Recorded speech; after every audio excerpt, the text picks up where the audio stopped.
Olá.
Olá, pessoal. Boa noite. Boa noite a todo mundo. É um prazer estar aqui com vocês, nesse bate-papo aqui no Midrash. Antes de começar, eu ia pedir para o Bruno Tis, fazer as honras da casa, para a gente começar esse bate-papo sobre o livro Todas as Mulheres dos Presidentes. Bruno, está por aí? Maravilha, vamos nós. Obrigado, bem-vindo a todos. Eu agradeço, em nome do Rabino Newton Bonder, a presença e o convite. Queria agradecer também ao Felipe, à turma do Midrash, a Lília, a Benícia, a Ilana, e dizer que é um privilégio estar aqui com vocês nessa noite, falando de livros. Quer dizer, eu estava vendo a programação antes de começar, um filme randômico que estava sendo exibido, e tem lá música, teatro, filosofia, literatura. Ou seja, é muito bacana, quer dizer, embora a gente esteja vivendo um momento bem duro, bem difícil, a gente continuar trabalhando, discutindo, fazendo as coisas que a gente sabe fazer da melhor maneira possível. E é um privilégio hoje também estar aqui falando de um livro que a gente lançou há muito pouco tempo, são histórias escritas por jornalistas. Quer dizer, essa é uma tendência contemporânea. A gente tem visto aí, não que o historiador não saiba fazer, não, ninguém melhor do que o historiador para fazer um livro de história.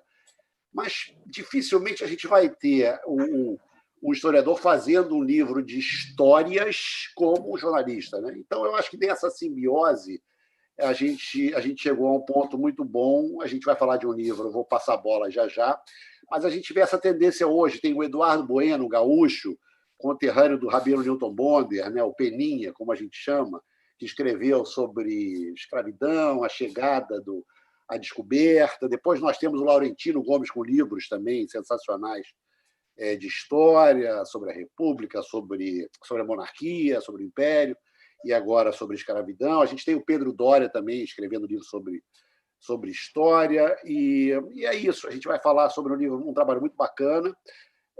Estamos o Murilo em Guapimirim, onde nasce o Dedo de Deus. Todo mundo acha que é Teresópolis, não é Guapimirim. Isso é uma discussão eterna. A Cissa Guedes, que é coautora do livro, está na Barra da Tijuca, eu na Barra da Tijuca, e Luiz André Hauser, que é meu sócio na Máquina de Livros, fala direto do Jardim Botânico. Boa noite, Murilo. Boa noite, Cissa. Boa noite para todo mundo. Boa noite. Bom, vamos lá, vamos começar o bate-papo aqui, só apresentando o livro Todas as Mulheres Presidentes. Foi lançado agora no finzinho do ano, um pouquinho antes do Natal. A gente teve um lançamento no Rio, teve um lançamento em São Paulo. A gente planejava fazer um lançamento agora em Brasília, né, nos 60 anos de Brasília, que está sendo comemorado esse mês, mas por conta da pandemia, enfim, né, de tudo que está acontecendo, a gente talvez tenha que adiar. Mas o mais importante é a gente falar um pouquinho do livro, que traz histórias sobre as primeiras damas desde o início da República, né? E primeiro eu queria que vocês apresentassem, então, como que vocês fizeram, porque o livro é uma reunião de pequenos perfis, né, das primeiras damas, e alguns vocês acabaram se aprofundando mais, outros vocês deram uma roupagem mais do contexto da época também. Enfim, queria que vocês primeiro apresentassem um pouquinho do livro e depois vamos entrar em história, porque tem cada história saborosa no livro que eu acho que todo mundo aí vai querer ouvir. Então, Ei, Cícera, pode começar, Cícera, depois eu falo, eu te completo. Legal. Bom, quando a gente pensou o livro, a gente resolveu seguir de acordo com a evolução dos períodos históricos para simplificar a compreensão, né? Fazer uma coisa mais linear que simplificasse a compreensão. Então, a gente teve a nossa maior dificuldade na República Velha, onde, do total das 34 primeiras damas perfiladas, 13 são da chamada República Velha, né? Foi o período, naturalmente, que a gente teve mais dificuldade. Se, por um lado, já existia o problema de as primeiras damas terem um papel muito apagado, não ter um papel de destaque, né, na nossa historiografia, por outro lado, a República Velha é um dos períodos menos estudados da história do Brasil. Então, para nós, foi o período mais complicado para obter informação. A gente teve que ler as biografias, o que estava disponível sobre os presidentes apenas, para que a gente pudesse, nas entrelinhas, ou em uma ou outra citação, conseguir mais informações sobre as primeiras damas, né?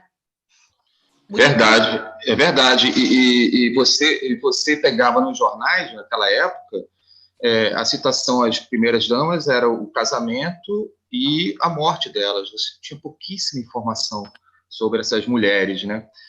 Mas eu quero também falar um pouco do título, né? Todas as mulheres presidentes é uma referência ao caso do Watergate,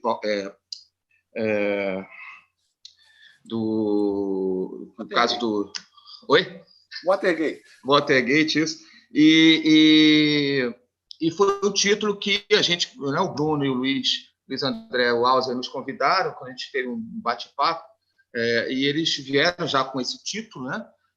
Com essa ideia do livro, e a gente, vamos mergulhar nessa história. E a gente conseguiu descobrir histórias fantásticas, né? Como a Cissa contou aí, são 34 primeiras damas, né?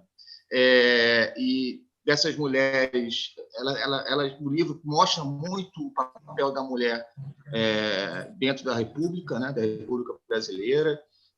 A gente percebe que a história dessas mulheres, dessas 34, só 3 tinham ensino superior completo, né? A Dona Ruth, a Marcela Temer e a Rosane Collor, sendo que só a Ruth realmente conseguiu ter uma carreira solo. Quando o Fernando Henrique assumiu a presidência da República, ela já era pós-doutora, né? E conseguiu ter vida própria dentro do governo, levando aí um programa sensacional com a Comunidade Solidária, que a gente pode falar um pouco mais.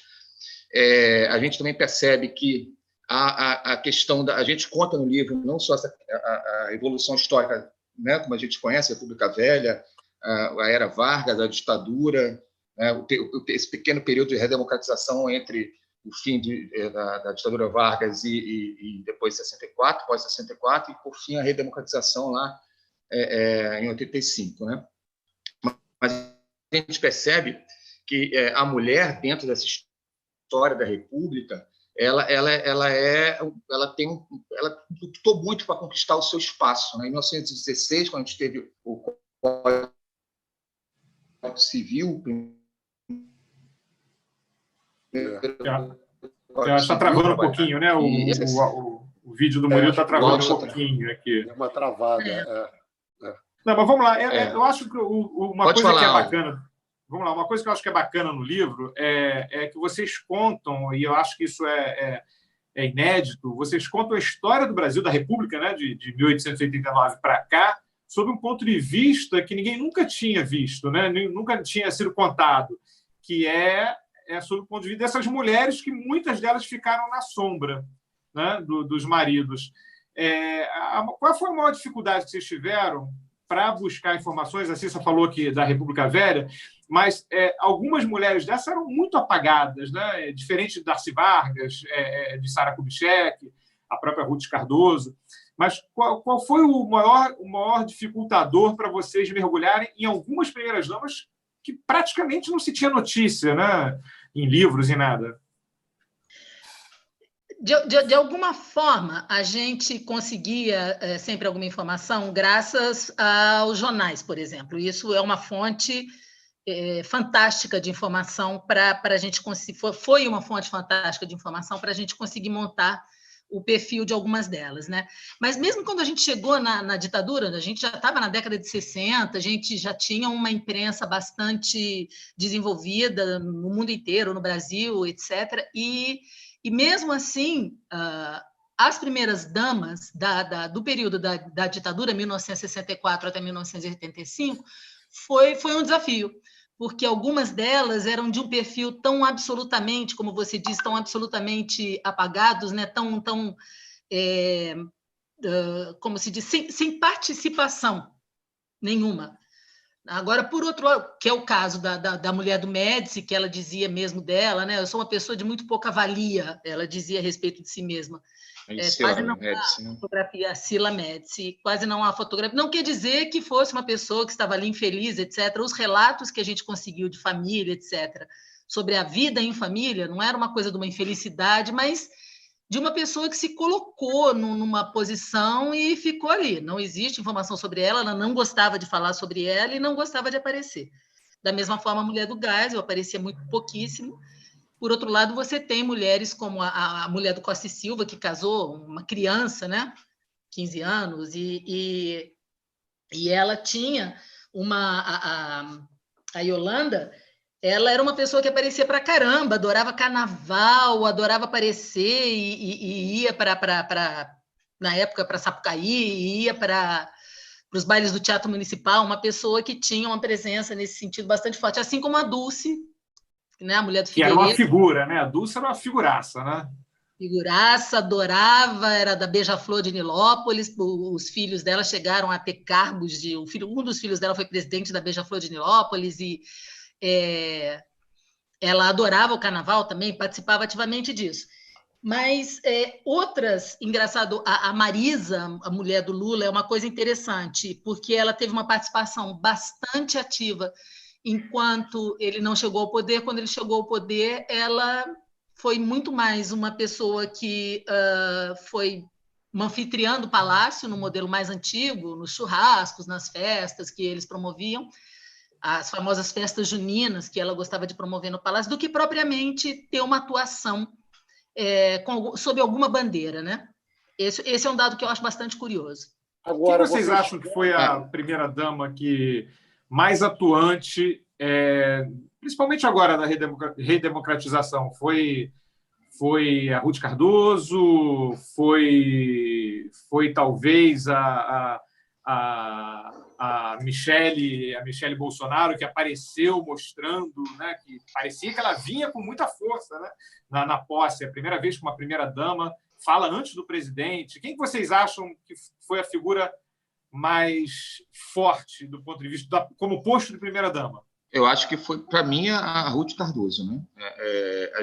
A Ruth, como eu havia dito antes, ela era pós-doutora quando Fernando Henrique Cardoso assumiu, e eles tinham uma parceria muito interessante. Você tem um relato do José Gregory, que foi secretário nacional de Direitos Humanos no governo Fernando Henrique Cardoso.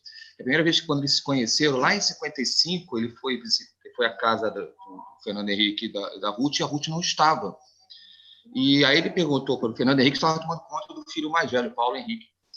E ele perguntou, mas cadê a sua esposa? Ela foi dar aula. Ela saía de São Paulo, dirigia o próprio carro à noite, ia para Sorocaba, 100 quilômetros de distância, para dar aula 2 vezes por semana, lá em Sorocaba, na universidade municipal. Quer dizer, aquilo, em 55, era uma coisa muito diferente, né?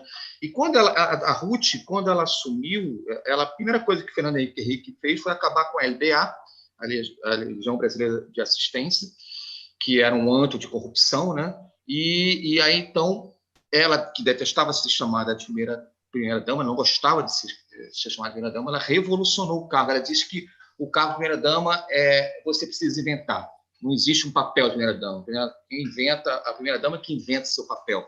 E ela inventou muito bem, né? Ela criou a Comunidade Solidária, como havia dito antes, que é um programa que ela conseguiu reunir 10 ministérios, programas sociais de 10 ministérios, e trazer a sociedade civil para trabalhar junto, para melhor investir os recursos públicos, junto com recursos vindos de ONGs e da sociedade civil, em dois grandes pilares, né? Que era a alfabetização e a segurança alimentar, o combate à fome.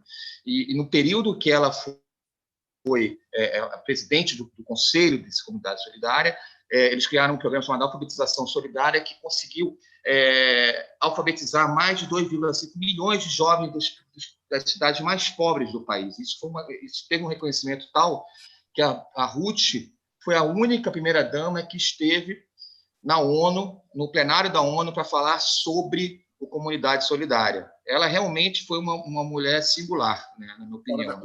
Agora, parece que a dona Ruth não gostava do título Primeira-Dama, e vocês contam no livro de onde é que vem essa história de Primeira-Dama, e se isso é cargo, função, em que momento, né?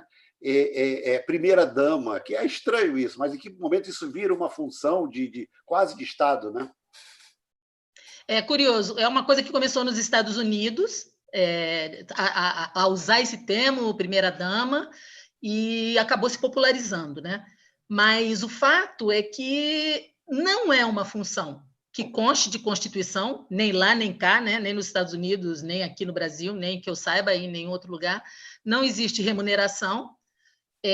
A mulher não é eleita, né? Na verdade, quem é eleito é o marido dela, e ela acaba tendo que exercer uma função não remunerada, que não tem descanso, não tem... ela não desliga daquilo nunca, né? Não é uma função que ela possa dizer, bom, hoje eu não sou primeira-dama, vou levar meus filhos na escola. Não é assim que funciona. Então, ela automaticamente entra num cargo de extrema exposição, grande responsabilidade, né? Em que, naturalmente, que lá atrás, muito menos, na época da República Velha, muito menos, mas hoje em dia tem uma imensa exposição, né? Eu, particularmente, fico com... Embora seja um cargo em que a mulher não é remunerada, não tem direito a férias, a descanso, nada, é 24/7, com lupa em cima dela, sem dúvida nenhuma. Mas, apesar disso, eu acho uma pena quando uma primeira-dama não se dispõe a abraçar uma causa, porque o cargo, se por um lado ele cobra esse preço, né, muito alto da vida da pessoa, por outro lado, ele dá uma visibilidade muito grande. Veja o que a Ruth fez, veja o que fez Sara Kubitschek, que foi uma outra primeira-dama tremendamente atuante, uma pessoa que, no momento como hoje... A Darcy Vargas, né? Darcy Vargas, mas a Sara, o que eu acho interessante no momento que a gente está passando hoje, né, que lembrar que ela teve uma importância fundamental na questão da saúde no Brasil. Ela foi a pessoa, está lá no site da Fiocruz, quem for tiver curiosidade de entrar no site da Fiocruz, vai ver que ela está citada lá como a pessoa que deu o pontapé inicial, aí começou o trabalho de prevenção do câncer ginecológico. Então, a mãe dela, Dona Luísa, morreu disso, aí ela fez uma parceria com um médico muito famoso aqui no Rio de Janeiro, na época, e eles começaram a fazer esse trabalho. Foi ela que começou a fazer esse trabalho, de graça, né, para atender mulheres que não tinham condição de ser atendidas, né? Nem sempre o atendimento, o que nós chamamos de SUS hoje, que está sendo tão discutido agora por conta da pandemia, nem sempre o SUS existiu dessa maneira que ele existe. Ele existe assim desde a Constituição de 88. Anteriormente, existia uma assistência que o Estado dava, era para quem tinha carteira assinada, né? O órgão que veio depois a gerar o INSS, enfim, mas era para quem tinha carteira assinada. Quem não tinha era atendido em Santa Casa. E ela teve um papel muito importante no sentido de disseminar o atendimento médico à população em várias áreas, né? Então, eu fico realmente muito triste quando a pessoa não tem disposição ou não pode por algum motivo, talvez o marido não queira também, existe isso, mas lutar por uma causa é importante, né? Agora, na República Velha, tinha, assim, embora fosse, quer dizer, o livro tem um viés de comportamento. Claro que a primeira-dama acompanha o momento que a gente vai vivendo, né? Elas eram mais reclusas, se casavam muito entre entre parentes, né? Quer dizer, várias, isso é uma surpresa no livro, mas tinha umas fora da curva, tipo Anaís Tefé, né? Fala um pouquinho a diferença de idade e o que representou a Anaís Tefé. A Anaís Tefé é uma figura realmente muito interessante, né? Porque ela era filha de nobres, né? Do Barão de Tefé. Ela foi criada, ela passou sua primeira infância até os 14 anos, né? Até a adolescência em Paris, né? Estudou, falava várias línguas e tal, e foi a nossa primeira caricaturista. Dizem até que teria sido a primeira caricaturista a publicar, não só na imprensa nacional, mas como no mundo, né? Existe essa história que ela teria sido a primeira a publicar as suas caricaturas. E aí ela se casa com Hermes da Fonseca, que era um presidente que ficou viúvo na presidência da República, ele assumiu em 1910, e era um cara conhecido por ser um cara autoritário e agorento, né? Diz até que o termo urucubaca surgiu em função ao governo dele, com uma série de situações que aconteceram ali. E ela, então, quando ela casa com Hermes da Fonseca, ela entrou para a história pelo fato dela ter feito grandes festas no Palácio do Catete, né? Então, sede do governo da República, antes de ir para Brasília, em 60, que, aliás, Brasília faz 60 anos hoje, né? 21 de abril. É verdade. 21 de abril. E aí, então, ela tocou uma noite, foi a última festa que eles organizaram no Palácio do Catete, foi em outubro de 1913, alguma coisa assim, em que ela tocou no violão, ela mesma tocando no violão, o Corta-Jaca de Chiquinha Gonzaga, e isso causou um escândalo. Primeiro porque o violão era um instrumento do povo e o machixe era uma música, segundo o Rui Barbosa, que depois, no dia seguinte, fez um discurso desancando a primeira-dama, uma música chula, né? Baixa. E aí ela se destacou nisso, né? Mas, assim, o que me chama a atenção é que ela, antes do casamento, ela andava com Laurina Santos Lobo, com Eugênia Moreira, era uma grande jornalista, então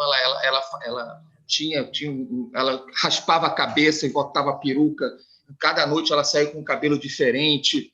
E aí, então, isso chamava a atenção dos homens. Como é que essa mulher hoje está loira, amanhã... ontem estava loira, hoje está com cabelo preto. Então, depois que ela casa, ela meio que se apaga, né? Ela vive em função do marido. E ela só vai retomar a sua vida mesmo, né, cultural. Depois ela entra para a Academia de Letras de Petrópolis, ela cria um cinema. Só faz isso quando o marido morre, né? E na própria livro de memórias que ela escreveu, ela não fala dela, ela não fala da história dela. Ela dedica o livro ao marido. É bem interessante isso, né, esse posicionamento dela. E ela usava o pseudônimo de Rian. E o cinema, um anagrama, né? Ela cria o cinema Rian, que muitos aqui, dos nossos convidados, eles devem se lembrar. Era um cinema na Avenida Atlântica, né? Era uma delícia sair daquele cinema, encontrar, no meio da praia, né? Era muito gostoso. E aquilo era dela, da família dela. Ela era muito rica, ela né? Criou. E Brunão, aquele cinema foi a primeira vez que você ouviu o rock no Brasil, foi naquele cinema. Foi o Bala das Horas, né? Alguma coisa assim. Você tocou o rock e o povo, os jovens ali, estavam dançando no cinema e saíram dançando. Foi a primeira vez que você ouviu o rock no Brasil. Foi no Mas uma outra história que a Cissa pode contar, o Murilo, tanto faz, os dois conhecem bem, que é a história. Tivemos uma mulher que jogou futebol de primeira-dama, não é isso? Tivemos um quarto zagueiro, primeira-dama. Foi. Murilo pode falar, o Murilo adora essa história. Deixa ele falar, ele adora. Foi a Jandira, né? Foi a Jandira, a mulher do Café Filho. O Café Filho ele assume a presidência com a morte, com o suicídio de Getúlio e fica mais ou menos um ano, em 54, né? E ele fica um pouco menos de um ano, porque ele tem um problema de saúde e é afastado, né? Mas ele conhece a Jandira na juventude, no início dos anos 20, final dos, né? Início de 1920, por aí. E ele era, então, um goleiro do Alecrim, que é um time que existe até hoje, lá no Rio Grande do Norte. Eles são potiguares, né? Ele e ela. E ela era a zagueira, né? Ele montou um time, veja bem, ele montou um time de futebol feminino, ele mesmo, e se apaixonou pela zagueira, que era a Jandira. E aí eles se casaram. Quando ele assumiu a presidência, havia um decreto do presidente Getúlio Vargas, se eu não me engano, de 42 ou 43, algo assim, agora não me lembro de cabeça, mais ou menos o ano, em que proibia alguns esportes, algumas atividades para as mulheres, que eram esportes brutos, para o público feminino. E o futebol se encaixava nisso. Então, quando ele assumiu, curiosamente, o futebol feminino estava proibido no país e só foi liberado em 79, no governo Geisel. Mas governo Figueiredo, desculpa, governo Figueiredo. Se a gente teve personagens sensacionais e extremamente avançadas para a época, né? Uma goleira de futebol, uma jogadora de futebol, isso no final dos anos 10, início dos anos 20, né? E uma caricaturista, quando uma mulher mal desenhava e publicando caricaturas em jornal.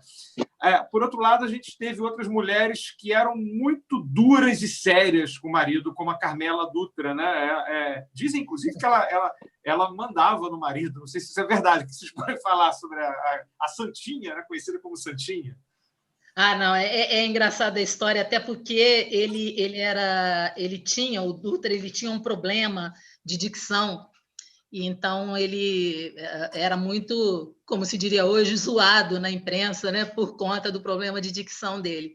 E ele casou com a Santinha, ela era viúva quando eles casaram, uma mulher muito religiosa, né? E dizem que ela azucrinou a ideia dele para ele acabar com os cassinos no Brasil. Existe esse folclore de que realmente ela era contra por razões religiosas, sem dúvida nenhuma, que o jogo jogava, né? Mas as pessoas, os viciados no jogo, acabavam tendo problemas na vida, destruindo famílias e tal, então que ela realmente pegou no pé dele até que ele acabasse com o jogo. E naquela época, o curioso é que o jogo, além da questão dos cassinos, ele tinha uma importância para o que a gente chama hoje da indústria cultural no Rio de Janeiro, muito grande, né? Tinha um número imenso de coristas, cantores, músicos, etc., que gravitava em torno desses cassinos, os shows incríveis que tinha. Isso é uma memória recente da cidade, né? Do Rio de Janeiro, principalmente. E aí, outra coisa que eu acho curiosa na história da Carmela com ele é que a capela que foi construída dentro do Palácio Guanabara, a pedido dela, né, que ela tinha a visão da capela que tem lá dentro hoje do Palácio Guanabara, do seu próprio quarto, foi construído com dinheiro de sobras de campanha. Imagina se hoje alguém... E era assim, era dito de uma forma clara, né? O dinheiro da sobra de campanha vai se construir, não sei o quê, enfim. Então, era uma figura, realmente, dona Carmela. Quem organizou, o Ricardo... A primeira-dama foi Darcy Vargas. Ela que assumiu, quer dizer, a primeira-dama antes e depois dela, né? A Darcy foi. Isso. A Darcy Vargas, ela criou esse cargo de a primeira-dama responsável pela política social, né? Porque, assim, até 1930, a função da primeira-dama era ser anfitriã do palácio, ponto, né? Você tem algumas que chamam a atenção, né? A própria Naide Tefé, como a gente falou aqui, mas quando o Getúlio assume, depois da Revolução de 30, ele havia sido governador do Rio Grande do Sul e a Darcy Vargas, então, assumiu um papel, ela fazia um trabalho de assistência social, né? O interessante ali é que o Estado brasileiro não tinha uma obrigação formal, uma política social formal, não existia isso. Toda a assistência social era feita por Santas Casas e etc., entidades filantrópicas, e aí passa a ser uma função social do Estado, né? Uma política social de assistência social, digamos assim. Foi criada, então, dentro da figura da Darcy Vargas. Ela cria, então, a LBA, ela depois cria que a LBA foi criada em 42 para assistir as mulheres e filhos dos pracinhas que foram à guerra, né? Ela cria uma série de outras entidades, apoia o Abrigo Cristo Redentor. Então, a gente dizia, né? Dizia-se que o Getúlio era o pai dos pobres, então a Darcy Vargas seria a mãe dos pobres. O fato é que essa política social, veja que curioso, né? É uma mulher que toma a frente disso e, portanto, seria um apêndice do Estado e algo menor, né? Por que eu falo algo menor? Porque só em 88 que a Constituição brasileira então formaliza a necessidade do Estado ter uma política social. E a regulamentação acontece com a LOA, a Lei Orgânica da Ciência Social, que só é publicada em 1996, né? É bem curioso isso. Agora, tem uma coisa aqui interessante, o Ricardo Alves está falando aqui da dona Risoleta Neves aqui no chat, né? Verdade. A gente escreveu no livro, a gente fala de 34 primeiras damas, a gente conta também, faz um apêndice das quase primeiras damas, né? Porque a Risoleta Neves é uma delas, ela não chegou a assumir o cargo, né? O Tancredo morre antes. A gente fala das mulheres do Itamar, os casos aliás, eu amorosos. acho que o Tancredo morreu também no dia 21 de abril. Se eu não me engano, foi no dia 21 de abril, por mais uma coincidência desse papo de hoje, né? É isso. E realmente essa mulher coragem, né, que o Ricardo Alves está chamando aqui a atenção, foi um apelido que a revista Manchete deu à Risoleta, que acompanhou o sofrimento do marido, né, durante 38 dias, né? Ficou conhecida aquela foto famosa, armada, né, dele sentado no sofá com um roupão e um médico segurando um catéter atrás, né? E logo depois ele piorou e veio para São Paulo, onde veio a falecer.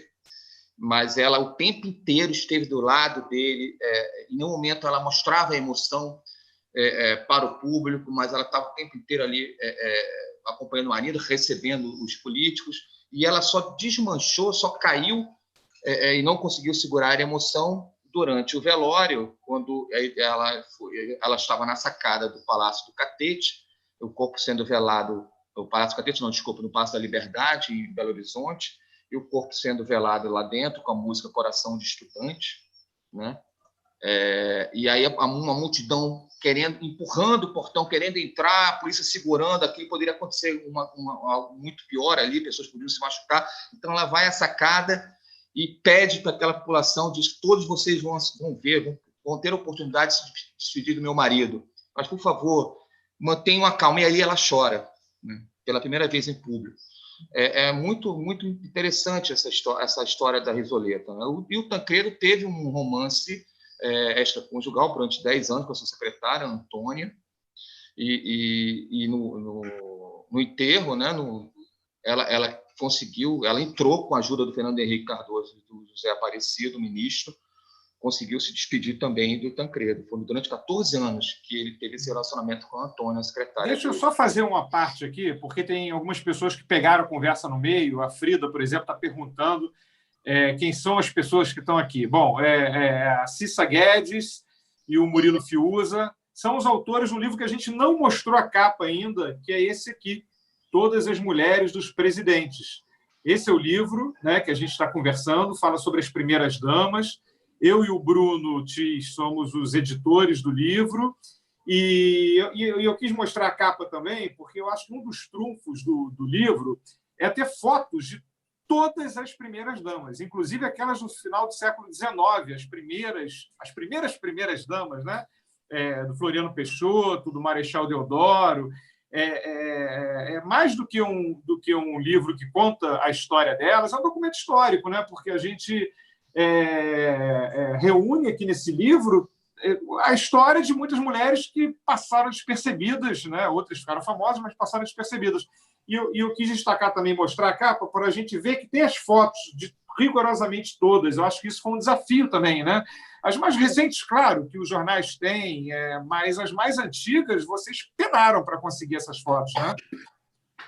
Você, pessoalmente, né? Não, mas vocês deram o mapa da mina, né? Para achar. Eu lembro que teve uma que foi no Museu de Itu, se eu não me engano, que foi achar. O Palácio do Catete tinha algumas também. né? Porque é bacana você ler a história e ver o rosto delas, né? Isso eu acho que também é um trunfo do livro de vocês. Por falar em rosto, temos ainda Maria Tereza Goulart, que era, né, xodó dos fotógrafos pela beleza, né? Era considerada uma mulher realmente muito bonita na época, né? Ainda é uma mulher bonita, né? Sem dúvida, o que eu acho muito interessante também a respeito da Maria Tereza é que ela foi uma mulher que teve uma vida tão absolutamente difícil. As pessoas podem achar que aquele... Bom, fica parecendo papo de modelo, né? Que fala assim, ai, minha vida não tem glamour nenhum. Não é bem isso, não, gente. Claro que ela foi uma mulher que, durante algum tempo, ela frequentou a alta sociedade, festas, como ela era muito bonita, os costureiros adoravam vesti-la, aquela coisa toda. Mas ela teve uma vida muito dura, foi uma vida muito difícil. Primeiro, no Rio Grande do Sul, ela acabou conhecendo o Jango de uma forma inusitada, né? Foi entregar uma correspondência para ele, a pedido de um tio que já era ligado à política, ao Getúlio Vargas, etc. Mas, enfim, ela... deixa eu dar um alô aqui para a Giovana. A Giovana Gomes está ali, minha linda netinha que está participando deste debate.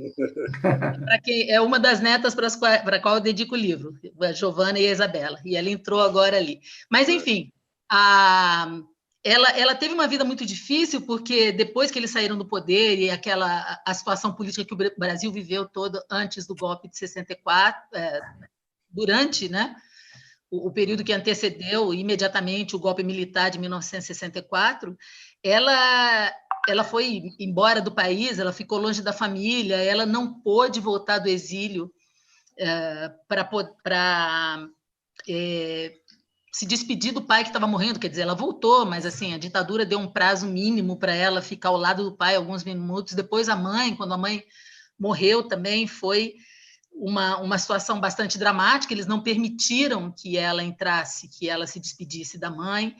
E ela foi uma mulher que sofreu demais no exílio, sofreu com as traições do marido, embora eles se amassem e amassem muito os 2 filhos que eles tiveram.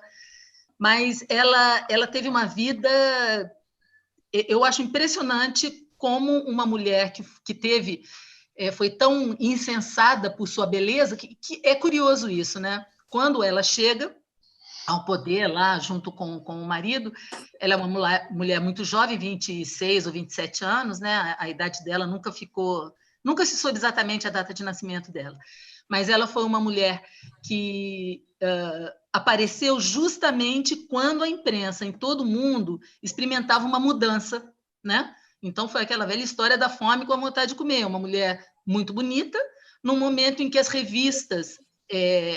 havia um barateamento do papel em todo mundo e começaram a surgir, inclusive no Brasil, né, as revistas que usavam muitas fotos, né, davam grandes destaques para as fotos, naquela coisa de...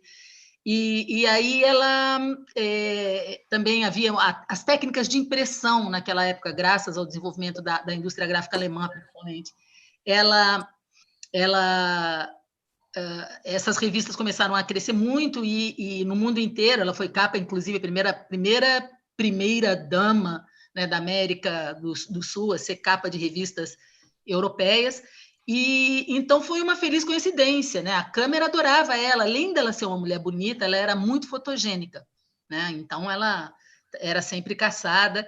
Ela foi um momento também de surgimento, um momento em que surgiu a moda brasileira, o prêt-à-porter brasileiro, né, com a figura do Denner e esses outros grandes costureiros que acabaram desenvolvendo marcas aqui no Brasil. Então, ela foi uma pessoa sui generis, mas a marca do sofrimento dela, para mim, é uma coisa que perdura para além da beleza. Assim, quando eu li muito sobre a vida dela, e era uma vida que me comoveu demais.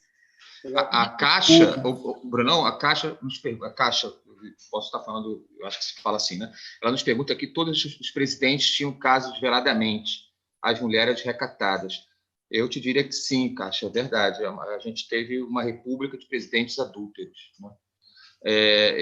Só alguns realmente eram apaixonados por suas mulheres. Eu destacaria aí o Afonso Pena, primeiro presidente mineiro, Ele era um cara magrinho, falava rápido e tinha o apelido de Tico-Tico na imprensa.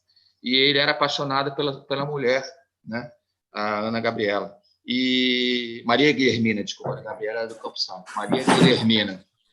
E a Maria Guilhermina, ele apelidou ela de Garrixinha. É um passarinho bem famoso aqui no Sudeste, né? É muito comum, a cambaxirra, né? E ele, antes dele assumir a presidência, ele já fez uma viagem pelo Brasil durante 3 meses, pouco mais de 3 meses, percorreu mais de 21 mil quilômetros de navio, de trem, do Amazonas ao Rio Grande do Sul, para conhecer a realidade brasileira. E lá ele escrevia, quando tinha tempo, escreveu muitas cartas de amor a Garrixinha, né? Mas, de fato, a gente teve uma república de presidentes adúlteros, sim. E já que a gente falou disso, das traições, vocês podiam falar um pouquinho do Getúlio e da amante que ele teve. Eu vou mostrar aqui a foto. Essa foto também está no livro, além das fotos das primeiras damas. Eu não sei se vocês conseguem ver aí. Ó. Essa foi a amante que mais tempo, né, ficou com Getúlio. Vocês podiam falar um pouquinho sobre isso, porque envolvia, inclusive, espionagem, história de que ela teria se tornado depois espiã. É verdade. E era uma mulher lindíssima, parecia muito a Sofia Loren, né? Não sei se vocês conseguiram ver. Olha aí, a Cissa está mostrando de novo aí a foto. E era uma mulher realmente linda. Fala um pouquinho dela, e na sequência eu vou pedir para vocês falarem também sobre a Rosane Collor, porque o Di Franco e mais uma pessoa aqui também já perguntaram sobre ela, que tem uma história também bastante polêmica, né? Então vamos falar das duas coisas. Primeiro do Getúlio e dessa amante do Getúlio, e depois a gente entra na Rosane. Eu falo um pouco da amante, aí Cissa fala da Rosane, né? Que a gente também... Peraí, Murilo, preciso contar uma fofoca. Murilo se apaixonou por essa mulher, pela figura dela. Eu falei, meu Deus do céu. Cissa, ela é linda. É verdade. Mas ela realmente foi uma mulher muito bonita e como é que ela chamava? Aimee. E ela era casada com Luiz Simões, que foi um presidente da Fundação Getúlio Vargas, né? Criada ainda no governo Getúlio Vargas, e também foi diretor do DIAP, do departamento que cuidava da administração pública, né? E o Getúlio teve...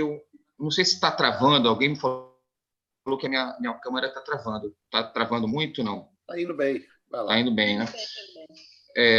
E aí, então, o Getúlio conheceu a Aimee e eles tiveram um romance de 1 ano, né, entre 37 e 38, né?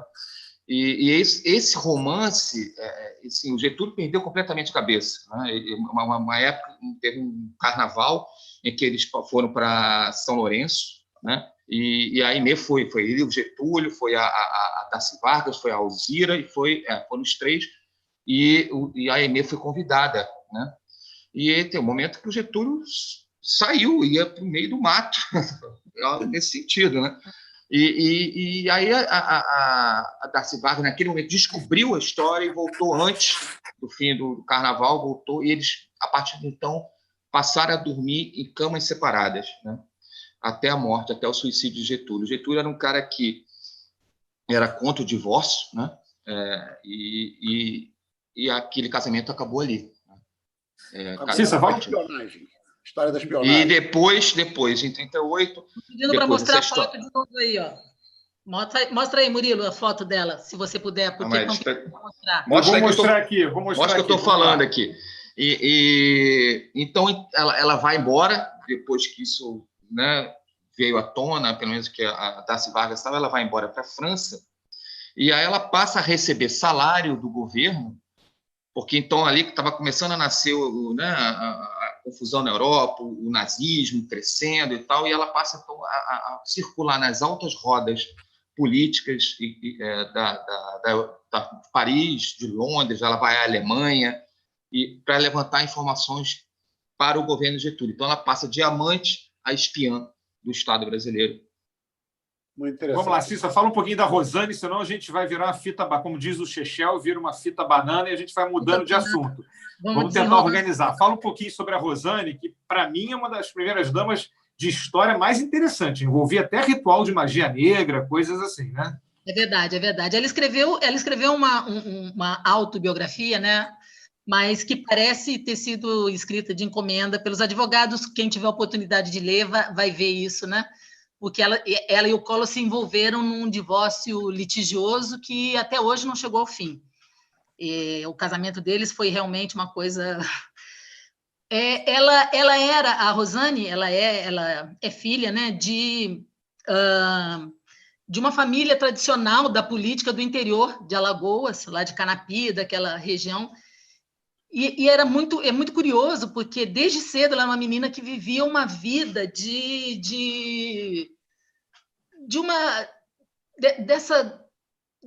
desses coronéis folclóricos do Nordeste de então, né, dos anos 90, que de lá para cá tivemos já muita mudança, mas, enfim, ela era típica. Por exemplo, ela era uma menina de 16 anos que saiu para estudar em Alagoas, saiu da cidade dela para estudar em Alagoas e tinha um carro e dirigia, mesmo que a lei brasileira não permitisse que uma pessoa menor de idade dirigisse, mas ela dirigia, é óbvio, e nunca aconteceu, não teve nenhum problema.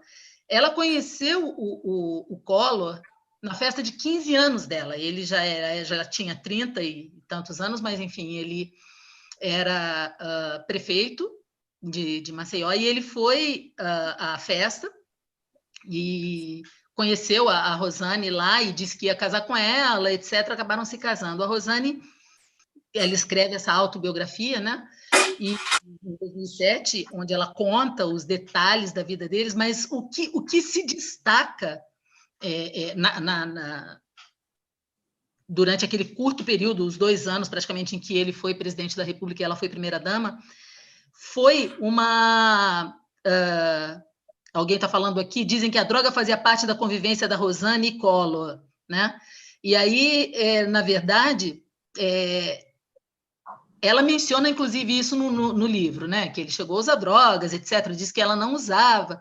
Mas o que se destacou ali foi que a questão da corrupção na Legião Brasileira de Assistência, na LBA, chegou a um ponto, a um nível assustador sob a direção da Rosane Collor, que ela resolveu assumir a LBA. Nem todas as primeiras damas, depois da criação da LBA, assumiram a direção da entidade, mas ela resolveu assumir. E ele levou, né, a questão da corrupção lá dentro, descentralizando as compras, as licitações, etc., que permitiram que a família dela fizesse licitações no estado que eles dominavam, de forma a se assenhorar de parte das verbas, de uma forma como nunca houve, que influenciou, inclusive, a decisão do Fernando Henrique de acabar com a LBA logo depois. Mas, enfim... mencionaram também nas perguntas a questão do relacionamento que o Collor teria tido com a Teresa Collor. Ela menciona muito isso no livro, né? Na biografia dela. Mas diz que a culpa era da Teresa Collor, que era uma pessoa que parecia que dava em cima do Collor o tempo todo, etc. De qualquer maneira, isso existiu. E a questão, também que foi mencionada aqui nas perguntas, e que as pessoas... tem uma curiosidade sobre isso, dos rituais de magia negra que eram feitos na casa da Dinda. Corria até uma piada de mau gosto na época lá, mas é fato, de que eles estavam acabando com a população de bodes de Brasília, né? Estavam tendo que importar bodes de tantos sacrifícios que eles promoviam nos porões da casa da Dinda. E isso está naquela famosa matéria da revista Veja, né? Onde o Pedro Collor acabou revelando todas essas coisas, e ele diz que ele chegou lá uma vez, o Pedro Collor conta que ele chegou e presenciou isso, né? Muitas pessoas comentam isso. Então, era uma coisa... Foi um período bastante, digamos assim, não bom da nossa história. Realmente, muitas coisas que... O país passou por muitas coisas naquela época que foram bastante ruins para a nossa autoestima como país, para a nossa situação como país, e a gente acabou sendo salvo aí por um mineiro, Itamar Franco, né, que assumiu depois do impeachment. Quer dizer, o Collor como vocês sabem, ele renunciou à presidência para tentar manter os direitos políticos, mas acabou que não conseguiu. Depois, num processo, ele acabou perdendo durante alguns anos esses direitos políticos, mas, enfim, o Itamar Franco assumiu e o resto nós sabemos onde veio dar, né? Depois, a sequência de governos que nós tivemos e que foram bastante, do ponto de vista da administração do país, foram naturalmente incomparáveis, né? Não sei se alguém tem mais alguma questão acerca da... Uma pergunta aqui, quer dizer, qual foi a primeira-dama mais influente no governo? Isso é difícil. A mais... Não sei.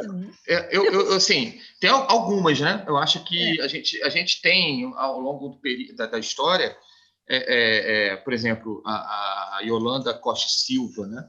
Mulher do Costa Silva, primeiro presidente do regime militar. Era uma mulher muito forte, né? Gostava, como disse a Cissa anteriormente, gostava de jogo, bebida, carnaval, e dizia-se na época, a primeira foto, saiu uma foto famosa, essa foto dela com todos os ministros, todos os integrantes do ministério, e ela, a única mulher sem o presidente. Foto que saiu no jornal, e dizia-se na época que 50% dos políticos procuravam o Costa Silva e a outra metade procurava a Yolanda. A Yolanda, e aí tem para o bem e para o mal, né? A Yolanda foi a pessoa que trouxe para a vida pública o famigerado Paulo Maluf, né? Que foi, graças a ela, ele foi nomeado pelo Costa Silva presidente da Caixa Econômica Federal, depois virou prefeito, comprou aqueles fisquinhas sem licitação para dar para os jogadores da Copa de 70, e daí vai, né? A gente teve outras também, a Dulce, mulher do Figueiredo, ela também tinha uma influência muito forte sobre o Figueiredo. Ela conseguiu, por exemplo, que o marido desse a concessão de TV para da antiga TVS, né, para o Silvio Santos, hoje é o SBT. Ela também conseguiu uma concessão de TV para sua secretária, mas aí veio a Nova República e o ACM, ministro das Comunicações, cancelou todas as concessões dadas pelo Figueiredo no final do governo, mas a secretária da Dulce chegou a receber uma concessão, né? A própria, como diz o Auser aqui, a própria Santinha conseguiu convencer o marido a proibir o jogo no Brasil, né? E por aí vai. A gente tem algumas mulheres que realmente influenciaram. A Ruth Cardoso é um exemplo fantástico, né? Agora, deixa eu só fazer para algumas pessoas que estão perguntando, e já vi que postaram aqui no chat também. A gente está com um cupom de desconto para todo mundo que está participando aqui do bate-papo, ou para quem quiser passar para algum amigo também. Quem entrar no site da maquinadelivros.com.br, né, www.maquinadelivros.com.br, é o site da editora, da editora que publicou o livro, minha e do Bruno Tis. Na hora de fazer a compra, né, fazendo a compra online, se fizer a compra, na hora de fechar, basta botar o cupom Midrash. Basta botar o cupom Midrash, automaticamente vai ter um desconto de 30%, da mesma forma que a gente fez na semana passada, também no livro do Otávio Guedes e do Daniel Souza. Esse cupom dá um desconto de 30%. E frete gratuito também, que é importante nesse momento. Como a gente é do Rio, se tiver gente do Rio aqui, o livro chega muito rápido, que a gente manda por portador. Mas a gente manda para qualquer lugar do país, São Paulo, Brasília, Belo Horizonte. Basta entrar no site www.maquinadelivros.com.br e botar, na hora de fechar a compra, botar Midrash, 30% de desconto no site todo. Quem quiser comprar em outros sites, o livro também está à venda. Está na Amazon, está à venda na Amazon, está à venda nos principais sites de livraria. A gente, infelizmente, está vivendo um momento em que as livrarias estão fechadas, mas as principais livrarias continuam entregando, fazendo entregas, né, pelo correio, assim como a gente faz também com a editora. E um último ponto, só para lembrar, que o livro existe também em e-book, né? Se alguém, por acaso, estiver assistindo fora do Brasil, quiser ter acesso ao livro, ou no Brasil mesmo, né, o livro você pode baixar em e-book também, na Amazon, na Google Books, na Apple Books, nas principais plataformas. Tá? Então, só dei esse recado, porque tem gente que já perguntou do desconto, como a gente fez semana passada também esse desconto, né, ele vale também para essa compra de Todas as Mulheres dos Presidentes. Nesse caso, o desconto é no site da Máquina de Livros. Tá? E a gente despacha o livro pelo correio ou por portador. Não, e é um livro Mais tão perguntas? saboroso, tão gostoso, de um conteúdo tão rico e tão bem contado, tão bem narrado. Vou dar um exemplo aqui da minha família, quer dizer, Dona Rosinha, minha mãe, que provavelmente deve estar assistindo, do alto dos seus 90 anos, adorou o livro. A minha mãe também, Bruno. Ela falou, nossa, que livro, pô, que delícia. É um livro de 350 páginas, 56, né? E a Madá, que é o anjo da guarda, a nossa secretária aqui de casa, leu e adorou, falou, foi o melhor livro que eu já li, histórias que eu não conhecia. Então, quer dizer, pegamos esses extremos e as duas ficaram muito felizes com a leitura. Eu queria fazer uma pergunta, já que hoje é a Fundação de Brasília, Brasília está ligada a... É uma pergunta até sobre homem, nem tanto sobre mulher. Brasília está ligado muito à figura do Juscelino. Tem uma parte que eu fiquei muito emocionado, que eu não conhecia, da história da lei da adoção. Quer dizer, como é que isso, que foi um presente, isso está contado no livro, é uma história muito bonita. Né? Eu acho essa história maravilhosa. Eu fiquei emocionado. Você podia contar para a gente? Sim, eu gosto demais dessa história, até porque é o meu casal favorito. Não, favorito no seguinte sentido, eu acho que tanto o Juscelino quanto a Sara, estiveram, né, na posição mais alta no país, numa fase em que nós fomos muito felizes, né, uma fase de desenvolvimento do país, em que a gente culturalmente também se destacou muito, o surgimento da bossa nova, o cinema brasileiro aparecendo no mundo, etc., uma fase muito feliz. Mas eles, como casal, foram profundamente infelizes. Era uma coisa impressionante, né? Por conta dessa coisa do Juscelino ter sido um homem... ele era cigano, né? Tem esse lado Kubitschek dos ciganos. Um cara que adorava dançar, adorava festa, adorava, né? Um homem bastante envolvente, que teve uma carreira política muito bacana e, naturalmente, muitas namoradas. E então eles foram muito infelizes, mas, no entanto, jamais perderam a perspectiva da importância de servir a nação.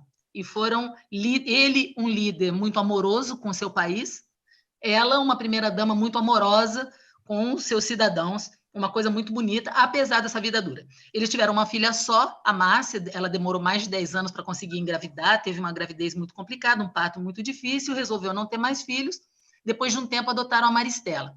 A Maristela tinha 9 irmãos, uma família bastante pobre, e eles nunca negaram que ela era adotada e ela sempre visitou a família biológica dela, etc. E ela não chamava, apesar dela ter um carinho muito grande pelos dois, ela chamava Juscelino de padrinho e a Sara de madrinha, até que no aniversário de 15 anos dela, o Juscelino chamou ela, ele já era presidente, né? Chamou ela e a chamou e disse que tinha um presente, e o presente foi justamente a lei que equipara os filhos adotivos aos filhos de sangue, em termos de direitos. Então, ela ficou emocionada, deu um beijo nele e agradeceu, obrigada, papai. E eu acho essa história de uma beleza, porque eu acho que mostra muito esse caráter deles também, né? O quanto eram pessoas amorosas, pessoas que...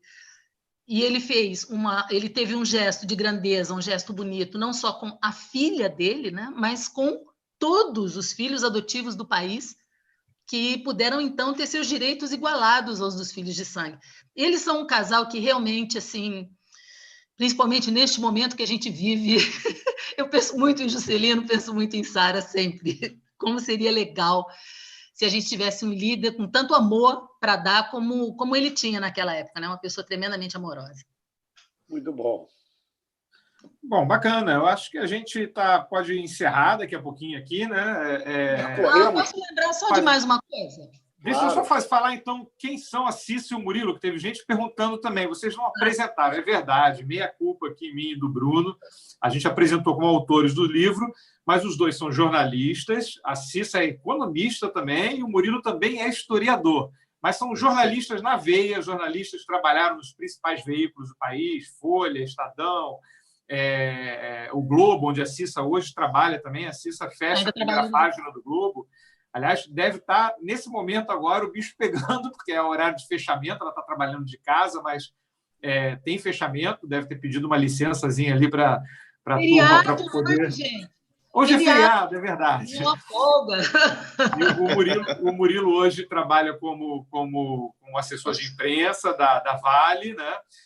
Mas são jornalistas na veia, pesquisadores assim, apaixonados também pela história do Brasil. Acho que isso é bacana. A gente não apresentou no final, né? Maluquice isso, mas pelo menos a gente está apresentando aqui os dois. Olha, muito obrigado a todos. A Cissa queria contar mais uma história. Antes de terminar, a Cissa queria falar. Não, é que a gente falou de várias mulheres influentes, e eu acho que a gente esqueceu uma muito importante, que é a Anita Peçanha. A mulher do Nilo Peçanha, que assumiu quando o Afonso Pena não terminou o mandato, ele morreu, né?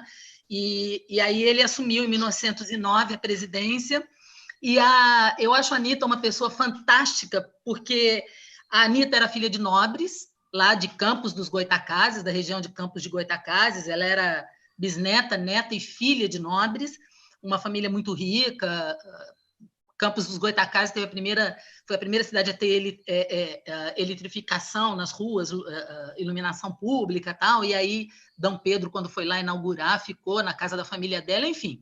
Eles eram realmente nobres e ricos, e o Nilo era um cara pobre, filho do padeiro do Morro do Coco, lá em Campos dos Goitacazes. Então, ele teve uma carreira política muito legal, assim, ele foi também presidente do Rio de Janeiro, na época se dizia presidente, ele teve uma carreira política bastante profícua, mas nem por isso, nem pelo fato dele ser um cara inteligente, que se formou em direito, né, com honras, etc., fez com que a família dela gostasse dele. E ele era negro, foi o nosso primeiro e até agora único presidente negro. Se você for ao Palácio do Catete, você vir lá os quadros com os retratos dos presidentes, ele está completamente esbranquiçado, a tez mais branca que eu, que sou uma pessoa branquérrima, assim, com as maçãs do rosto rosadas, e não é verdade, ele era negro.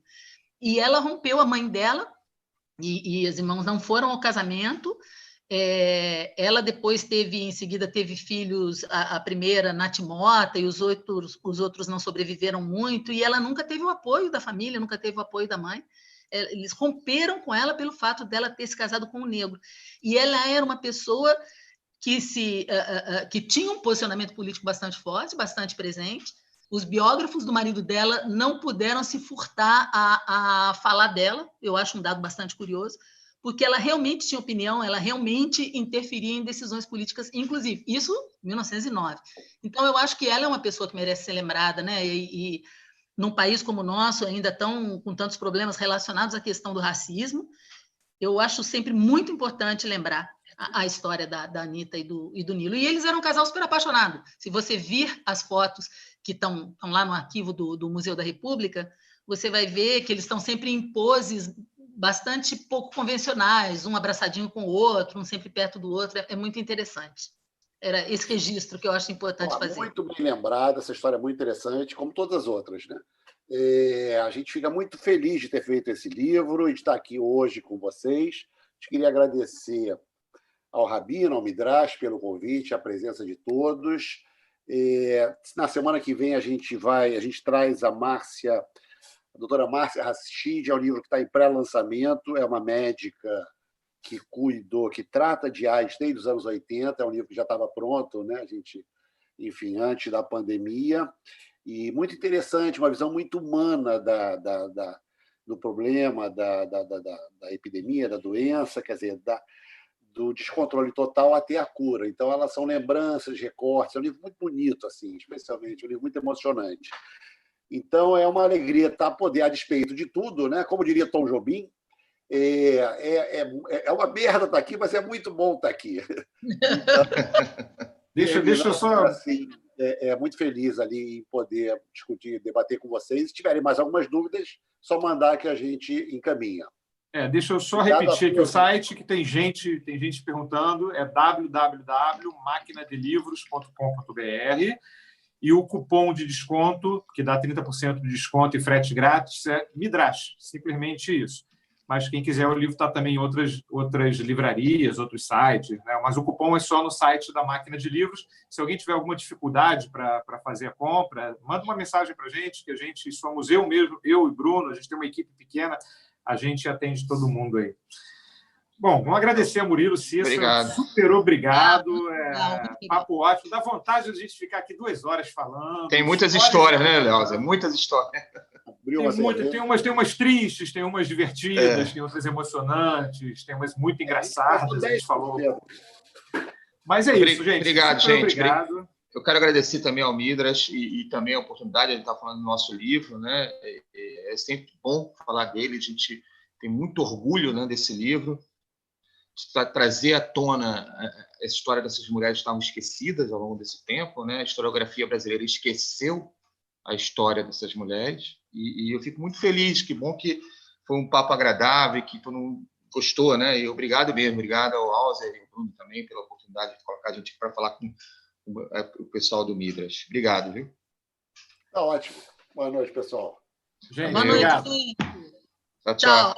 Tchau, tchau.